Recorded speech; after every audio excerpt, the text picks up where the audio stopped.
See, I believe that if you were chosen, that if you were elected, I believe that if God has anything for you, it's not just to make you happy. God did not choose you and call you out of this world just to make you high. And God didn't choose you and God didn't call you out of this world just so that you could be pious. Because there are enough pious people and there are enough happy people in the world.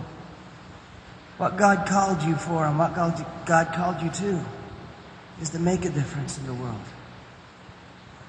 You know, there are a lot of people who have never heard the gospel of Christ. And somehow I have a little bit of trouble sometimes when I see people spending 15, 16 bucks a hit to hear some flashy Christian group say Jesus is Lord to the tune of 15 bucks a person. When there are people who live not far from here who can't even afford to buy a Bible. And somehow it seems a little bit weird that we should have more ministers in this country and fewer people, when in the world where there are so many people who would give anything to have a minister, they can't find them because they're not there, because they're in our country. I don't believe that God chose you and blessed you so that you could heap those blessings up upon yourself. I believe God chose you and you and you and every one of you others because He wants to make a difference in this world.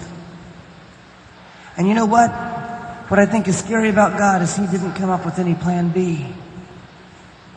That He left the church here, and the church is the only group of people, and the church is the only institution in the world that can bring about a change. This government cannot do it. So stop depending on the government. Educational systems cannot do it, so stop trusting educational systems. The church was chosen by God to make a difference. And you know what, people? You ain't going to make a difference by building more bombs. And you ain't going to make a difference by putting on more makeup and showing up on more television shows. And you're not going to make a difference by having the loudest PA or the biggest crowd at your concerts. You're going to make a difference when you lay down your life and in complete submission to God, choose to die with Him in service to other people. And I had this great realization one night, and that's when I wrote this song.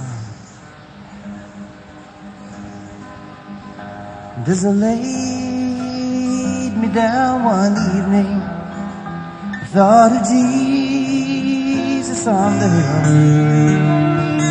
How for Mary was weeping when it was Him they were going to kill. And I know He would have saved them had they only just allowed Him. None is stronger than the humble. If you are weaker than the proud. Then my thoughts return to David, how he watched his father's flocks, how the music that he was playing it calmed the demons in a mighty man's heart. And when the prophet came round looking for a king, well, he sought young David out. None is stronger than the humble. If you are weaker than the proud. And I know that you know about Moses and how he left the Pharaoh's courts when he saw the injustice done to the people of the Lord. And though his fears drove him to hiding, the Lord his heart with courage soon endowed. There's none as stronger than the humble.